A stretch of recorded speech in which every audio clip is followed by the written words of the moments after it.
அத்தியாயம் 22. பாம்பு கடியில் இருந்து மீட்புதவி. பாலா சாஹேப் மிரிக்கர், பாபு சாஹேப் புட்டி, அமீர் சக்கர், ஹேமாபந்த் பாம்புகளை கொல்வதை பற்றி பாபாவின் கருத்து. முன்னுரை. பாபாவை எங்கனம் தியானிப்பது? கடவுளின் தன்மையையோ ரூபத்தையோ ஆழ்ந்தறிய எவராலும் இயலாது. வேதங்களும் 1000 நாவு படைத்த ஆதிசேஷனும் கூட அதை முழுமையாக விவரிக்க இயலவில்லை. கடவுளின் ரூபத்தை தரிசிக்கவும் அறியவும் மட்டுமே அடியவர்களால் இயலும். ஏனெனில் அவர்தம் பாதங்கள் மட்டுமே அவர்களுடைய மகிழ்ச்சிக்குரிய ஒரே வழி என்பதை அவர்கள் அறிவார்கள்.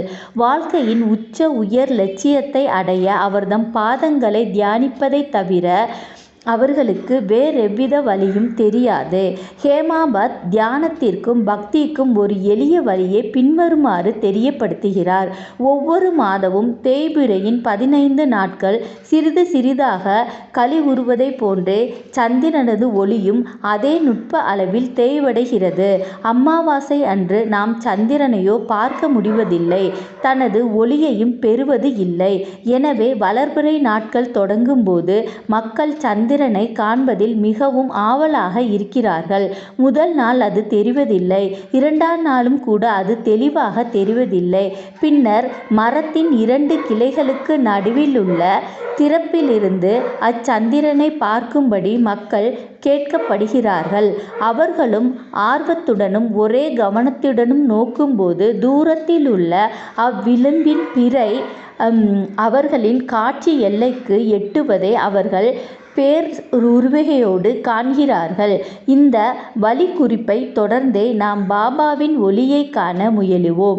பாபாவின் தோற்ற அமைப்பை காணுங்கள், அது எவ்வளவு அருமையாக இருக்கிறது. அவர் அட்டனை கால் இட்டு அமர்ந்திருக்கிறார்.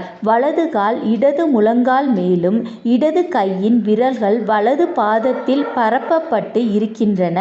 வலது கால் பெருவிரலில் அவர்தம் 2 கை விரல்களை ஆள்காட்டி விரலும் நடுவிரலும் படர்ந்திருக்கிறது. இத்தோற்ற அமைப்பால் பாபா குறிப்பிடுவதாக தோன்றுவதாவது: நீ எனது ஒளியை காண விரும்பினால் அகங்காரமற்றவனாகவும் மிக மிக பணிவுடனும் இருப்பாயாக. எனது கால் பெருவிரலை 2 கிளைகள் வழியாக தியானிப்பாயாக, அதாவது சுட்டுவிரல் நடுவிரல் ஆகியவற்றிற்கிடையே. இதன் பின் நீ எனது ஒளியை காண இயலும். இதுவே பக்தியை அடைய மிக மிக எளிய வழியாகும். சில கணங்கள் நாம் பாபாவின் வாழ்க்கையை நோக்குவோம். பாபாவின் வாசத்தால் சீரடி ஒரு புண்ணிய சேத்திரமாக மாறியது. எல்லா திசைகளிலிருந்தும் மக்கள் அங்கே கூடத் தொடங்கினார்கள். ஏழைகளும் பணக்காரர்களும் ஒன்றுக்கு மேலிட்ட பல வகையான ஏதோ ஒரு ரூபத்தில் நன்மை அடைய தொடங்கினார்கள். பாபாவின் எல்லையற்ற அன்பையும் அவரின் வியத்தகு இயற்கையான ஞானத்தையும் அவரின் சர்வ வியாபித்துவத்தையும் தன்மையையும் யாரோ விவரிக்க இயலும். இவைகளில் ஒன்றையோ அல்லது அனைத்தையுமோ யார் அனுபவிக்க வல்லாரோ அவர்கள் ஆசீர்வதிக்கப்பட்டவர்கள். சில நேரங்களில் பாபா நீண்ட நேரம் மௌனம் அனுஷ்டித்தார். அது ஒரு வகையில் பிரம்மத்தை பற்றிய அவரின் நீண்ட விளக்கமாகும். மற்ற சில நேரங்களில் தமது அடியவர்களால் சூழப்பட்டு உணர்ச்சிகள், திறன், ஆனந்தம் இவைகளின் அவதாரமாக தோன்றினார். சில நேரங்களில் அவர் உருவக கதையால் பேசினார். மற்றும் சில நேரங்களில் தமாசுக்கும் நகைச்சுவைக்கும் அதிக இடம் கொடுத்தார். சில நேரங்களில் அவர் முழுவதுமாக ஐயமின்றியும் சில நேரங்களில் சீற்றம் கொண்டவர் போலும் தோன்றினார். சில சமயங்களில் தமது நீதியை இரத்தினச் சுருக்கமாக சொன்னார். வேறு சில சந்தர்ப்பங்களில் அதை பற்றி நெடிய விவாதம் நடத்தினார். பல சமயங்களில் அவர் மிகவும் வெளிப்படையாக இருந்தார். இவ்வாறாக அவர் பலருக்கும் வெவ்வேறு விதமான செயல்துறை கட்டளைகளை அவரவர்களின் தேவைகளுக்கு ஏற்ப அளித்தார். எனவே அவர் வாழ்க்கையானது அறிந்து கொள்ள இயலாதது, நமது மனத்தின் எல்லைக்கு அப்பாற்பட்டது, நமது புத்தி சாதுரியத்தையும் மொழிகளையும் கடந்தது. அவரது முகத்தை பார்க்க, அவருடன் பேச, அவருடன் லீலைகளை கேட்க இருக்கும் நமது பேர் ஆனந்தமானது திருப்தி செய்யப்படவே இல்லை. என்றாலும் நாம் மகிழ்ச்சியால் நிரம்பி வழிகிறோம். மழையின் துளிகளை நாம் எண்ணிவிடலாம். காற்றை தோல்பையில் அடைத்து விடலாம். ஆனால் அவரது லீலைகளை யாரோ அளக்க முடியும்? அவைகளின் ஒரு பண்புக்கூறினை பற்றி இங்கே நாம் கூறுவோம். எங்கனம் எதிர்பார்த்திருந்த முன்னால் அறியப்பட்டிருந்த பக்தர்களின் பேராபத்துக்கள் உரிய நேரத்தில் தவிர்க்கப்படும் பொருட்டு எச்சரிக்கை செய்யப்பட்டன என்பதை காண்போம். பாலா சாஹிப் மிரிக்கர் கோபர்காமியின் மம்மலத்தாரான பாலா சாஹிப் மிரிக்கர் சீதலிக்கு சுற்றுப்பயணமாக சென்று கொண்டிருந்தார். வழியில் அவர் சீரடிக்கு சாய்பாபாவை பார்க்க வந்தார். மசூதிக்கு சென்று பாபாவின் முன்னால் வீழ்ந்து பணிந்தும் உடல் நலம் மற்றும் வேறு விஷயங்களை பற்றிய வழக்கமான உரையாடல்கள் துவங்கியது. பாபா எச்சரிக்கை குறிப்பு ஒன்றை விடுத்தார். உங்களுக்கு நம்முடைய துவாரகமாயியை தெரியுமா? பாலா சாஹிப்புக்கு இது புரியாததால் அவர் அமைதியாக இருந்தார். பாபா தொடர்ந்து, நீங்கள் அமர்ந்து கொண்டிருக்கும் இதுவே நமது துவாரகா மாயி. தனது மடியில் அமரும் குழந்தைகளின் எல்லா ஆபத்துக்களையும் கவலைகளையும் அவள் எடுத்து விளக்குகிறாள். இந்த மசூதி மாயி, அதாவது அடக்கி ஆட்சி செய்யும் இதன் அம்பிகை, மிகவும் கருணையுள்ளவள். அவள் எளிய பக்தர்களின் தாயாவாள். அவர்களை பேராபத்துக்களில் இருந்து அவள் பாதுகாக்கிறாள். ஒரு மனிதன் அவளது மடியில் ஒரே முறை அமர்ந்தால் அவனது எல்லா கஷ்டங்களும் முடிவடைந்துவிடும். அவளது நிழலில் இளைப்பாறுவோர் பேரானந்தம் அடைவர் என்றார். பின்னர் பாபா அவருக்கு உதியை அளித்து தமது பாதுகாக்கின்ற கரங்களை அவர் தலையில் வைத்தார். பாலா சாஹிப் புறப்பட போகும் அத்தருணத்தில், உங்களுக்கு லம்பா பாபாவை தெரியுமா? அதாவது பாம்பை என்றார். பின்னர் இடது கை முட்டியை மூடிக்கொண்டு வந்து தமது இடது புயத்தை பாம்பின் படத்தை போன்று ஆட்டிக்கொண்டு, அவன் எவ்வளவு பயங்கரமானவன்! ஆனால் துவாரகா மாயியின் குழந்தைகளை அவன் என்ன செய்ய முடியும்? துவாரகா மாயியானவள் பாதுகாக்கும் போது பாம்பு என்ன செய்ய முடியும் என்று கூறினார். இவ்வனைத்தையும் பொருள் மிரிக்கருக்கு அது பற்றி சுட்டி குறியீடு இவற்றை தெரிந்து கொள்ள அங்கு பிரசன்னமாயிருந்த அனைவரும் அறிய ஆவலாயிருந்தனர். ஆனால் ஒருவருக்கும் இதை பற்றி பாபாவிடம் கேட்க துணிவு இல்லை. பின்னர் பாலா சாஹிப் பாபாவை வணங்கிவிட்டு சாமாவுடன் மசூதிக்கு சென்று புறப்பட்டார். பாபா சாமாவை திரும்ப அழைத்து பாலா சாஹிப்புடன் கூட செல்லும்படி சீதலி சுற்றுலாவை மகிழ்ந்து அனுபவிக்கும்படியும் கூறினார். சாமா பாலா சாஹிப்பிடம் வந்து பாபாவின் விருப்பத்தை பற்றி தாமும் அவருடன் வருவதாக கூறினார். அது அசௌகரியமாய் இருக்குமாதனால் அவர் வரவேண்டியதில்லை என்று பாலா சாஹிப் கூறினார். சாமா பாபாவிடம் திரும்பி வந்து பாலா சாஹிப் தம்மிடம் கூறியதை தெரிவித்தார். அப்போது பாபா, நன்று போகாதே, நாம் நல்லவற்றையே தெரிவிக்க வேண்டும், நன்மையே செய்ய வேண்டும். எதுவா விதிக்கப்பட்டிருக்கிறதோ அதுவே நிச்சயம் நடந்தேறும் என்று கூறினார். இதற்கிடையில் பாலா சாஹிப் இதை பற்றி மீண்டும் சிந்தித்து சாமாவை கூப்பிட்டு தன்னுடன் வரச் சொன்னார். பின்னர் சாமா மீண்டும் பாபாவிடம் சென்று அவரிடம் விடைபெற்று கொண்டு பாலா சாஹிப்புடன் ஒரு குதிரை வண்டியில் புறப்பட்டார். அவர்கள் சீதலிக்கு இரவு 9 மணிக்கு போய் சேர்ந்தார்கள். மாருதி கோவிலில் தங்கினார்கள். அலுவலகத்தைச் சேர்ந்தவர்கள் வரவில்லையாதலால் அவர்கள் கோயிலிலேயே பேசிக்கொண்டும் அரட்டை அடித்து கொண்டும் அமைதியாக இருந்திருந்தனர். பாலா சாஹிப் பாயின் மீது அமர்ந்து செய்தித்தாள் படித்து கொண்டிருந்தார். அவரது மேல் வேட்டி இடுப்பின் மீது போடப்பட்டிருந்தது. அதன் ஒரு பகுதியில் ஒரு பாம்பு கவனிக்கப்படாமல் அமர்ந்து கொண்டிருந்தது.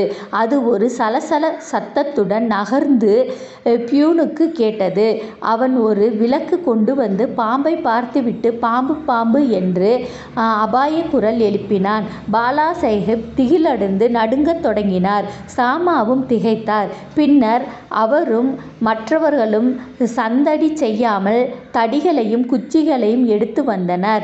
பாம்பு மெதுவாக இடுப்பை விட்டு கீழிறங்கி பாலா சாஹிப்பை விட்டு அப்பால் செல்லத் தொடங்கியது. அது உடனே கொல்லப்பட்டது. இவ்விதமாக பாபாவின் தீர்க்க தரிசனத்தால் அறிவித்திருந்த பேராபத்து தடுக்கப்பட்டது. பாலா சாஹேப்புக்கு பாபாவிடம் உள்ள அன்பு மிகவும் ஆழமாகவும் உறுதி செய்யப்படுத்தப்பட்டது.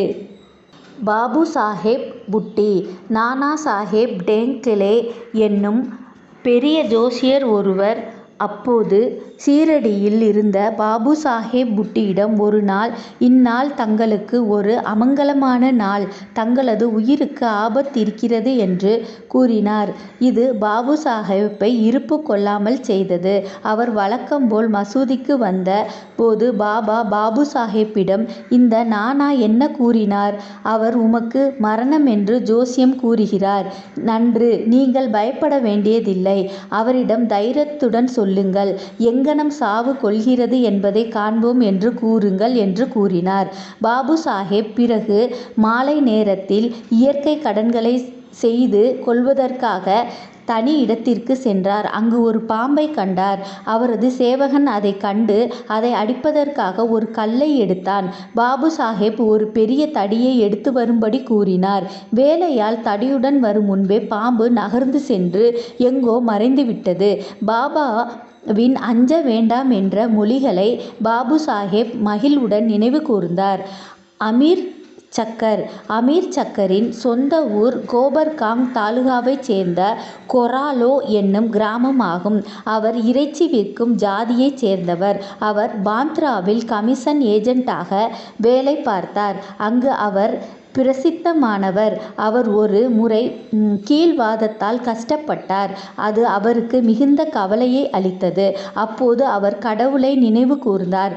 தனது தொழிலை விட்டுவிட்டு சீரடிக்கு வந்து தனது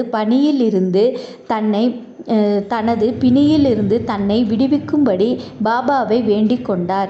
பாபா அவருக்கு சாவடியில் தங்க இடம் அமர்த்தி கொடுத்தார். சாவடி ஈரம் நிரம்பியதும் சுகாதாரமற்ற இடமாகவும் அத்தகைய நோயாளி தங்குவதற்கு ஏற்றதாய் இல்லாமலும் இருந்தது.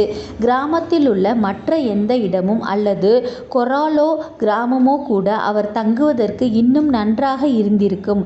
ஆனால் பாபாவின் மொழிகளோ இதை தீர்மானிக்கின்றன. காரண கூறும் சிரேஷ்டமான மருந்துமாகும். பாபா அவரை மசூதிக்கு வர அனுமதிக்கவில்லை. ஆனால் சாவடியிலேயே நிலைநிறுத்தி தங்க வைத்தார். அங்கே அவருக்கு பெரும் நன்மை விளைந்தது. பாபா சாவடி வழியாக ஒவ்வொரு நாள் காலையும் மாலையும் கடந்து செல்வார். ஒரு நாள் விட்டு ஒரு நாள் ஊர்வலமாக சென்று அங்கு துயின்றார். எனவே அமீர் பாபாவின் தொடர்பை எளிதாக மிகவும் அடுத்தடுத்து பெற்றார். அமீர் அங்கு 9 மாதங்கள் முழுமையாய் தங்கியிருந்தார். பின்னர் எப்படியோ அவ்விடத்தில் அவருக்கு வெறுப்பு ஏற்பட்டது. ஏற்கனவே ஒரு நாள் ஒருவரும் அறியாமல் அவ்விடத்தை விட்டு அகன்றார். கோபர்காமுக்கு வந்து அங்கு தர்மசாலையில் தங்கினார். அப்போது முதுமையான இறந்து கொண்டிருக்கும் பக்கீர் ஒருவர் அவரிடம் தண்ணீர் கேட்டார். அமீர் அதை கொண்டு வந்து அவரிடம் கொடுத்தார். அவர் அதை அருந்திய உடனே மரணம் அடைந்தார். அவர் இக்கட்டான நிலையை அடைந்தார். அவர் சென்று அதிகாரியிடம் இது பற்றி தெரிவிப்பாரே ஆகில், அவரே முதல் தகவல் அளித்தவராகில், தகவலும் அவருடைய ஒன்று மட்டுமே ஆனது. அது குறித்து அவர் சிறிதளவாவது அறிந்திருப்பாதானால் அவரே மரணத்துக்கு பொறுப்பாக்கப்படுவார் என்று நினைத்தார். பாபாவிடம் விடைபெற்று கொள்ளாமல் சீரடியை விட்டு வந்ததை பற்றி தமது செய்கைக்காக அவர் நாணி இறங்கி பாபாவை வேண்டிக் கொண்டார். அவர் பின்னர் சீரடிக்கு திரும்ப தீர்மானித்தார். அதே இரவு வழிநெடுக பாபாவின் பெயரை நினைவு கூர்ந்து கொண்டும் உச்சரித்து கொண்டும் பொழுது விடுவதற்குள் சீரடிக்கு திரும்ப ஓடி வந்து விட்டார். கவலையிலிருந்து விடுபட்டவரானார். பாபாவின் பரிபூர்ண விருப்பத்திற்கும் ஆணைகளுக்கும் இறங்க சாவடியிலேயே தங்கியிருந்தார். குணப்படுத்தப்படவும் பட்டார். ஒரு நாள் நள்ளிரவு பாபா, ஓ அப்துல், ஏதோ ஒரு பிசாசு ஜந்து என் படுக்கையின் பக்கங்களில் மோதிக்கொண்டு இருக்கிறது என்று சொன்னார். அப்துல் விளக்குகளுடன் வந்தார். பாபாவின் படுக்கையை சோதித்தான். ஆனால் அவன் ஒன்றையும் காணவில்லை. பாபா அவனை எல்லா இடங்களிலும் கவனத்துடன் பார்க்கும்படி கூறி தமது சட்காவை தரையை நோக்கி அடிக்கத் தொடங்கினார். இந்த லீலையைக் கண்டு ஏதாவது பாம்பு அங்கே வந்திருக்க வேண்டுமென்று பாபா சந்தேகப்பட்டிருக்க வேண்டுமென்று அமீர் நினைத்தார். நீண்ட நாள் பழக்கத்தின் காரணமாக பாபாவின் மொழிகளுக்கும் செயல்களுக்கும் அமீர் பொருள் தெரிந்து கொள்ள வல்லவராய் இருந்தார். பாபா அமீரின் மெத்தைக்கு அருகில் ஏதோ அசைந்து கொண்டிருப்பதை பார்த்தார். அப்துல்லை விளக்கை கொண்டு வரும்படி சொன்னார். அவன் அதை கொண்டு வந்து அங்கு ஒரு பாம்பு தன் தலையை மேலும் கீழும் அசைத்து கொண்டு சுருட்டி கொண்டு கிடப்பதை கண்டான். அதன் பின்னர் பாம்பு உடனே அடித்து கொல்லப்பட்டது. இவ்வாறாக பாபா குறித்த நேரத்தில் எச்சரிக்கை கொடுத்து அமீரை காப்பாற்றினார். ஹேமாபந்த் தேளும் பாம்பும். பாபாவின் பரிந்துரையின் பேரில் காக்கா சாஹேப் தீட்சித் தினம்தோறும் ஸ்ரீ ஏகநாத மகாராஜின் 2 நூல்களை பாராயணம் செய்து வந்தார். அதாவது பாகவதமும் பாவார்த்த ராமாயணமுமாகும்.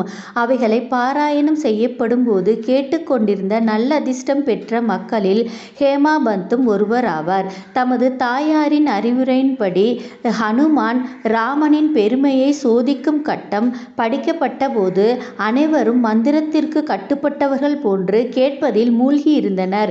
ஹேமாபந்தும் அவர்களில் ஒருவர். அப்போது ஒரு பெரிய தேள் எங்கிருந்து வந்ததென்று யாரும் அறியவில்லை. ஹேமாபந்தின் வலது தோள் மேலுள்ள அவரது மேல் துண்டின் மீது தாவியது. முதலில் அது கவனிக்கப்படவில்லை. ஆனால் கடவுள் தமது கதைகளை ஆர்வத்துடன் கேட்பவர்களை பாதுகாக்கிறார். எனவே ஹேமாபந்த் தற்செயலாக திரும்பி பெரிய தேளை தோள் மீது கண்டார். அது மரண அமைதியுடன் இருந்தது. இப்பக்கமோ அப்பக்கமோ சிறிதும் அசையவில்லை. அதுவும் பாராயணத்தை கேட்டு மகிழ்வது போன்றே தோன்றியது. பின்னர் ஹேமாபந்தின் கடவுள் அருளால் அவை யாரை தொந்தரவும் செய்யாமல் வேட்டியின் 2 முனைகளையும் எடுத்து தேளை உள்ளே மடித்து கொண்டார். பின்னர் அவர் வெளியே சென்று அதை தோட்டத்தில் எறிந்தார்.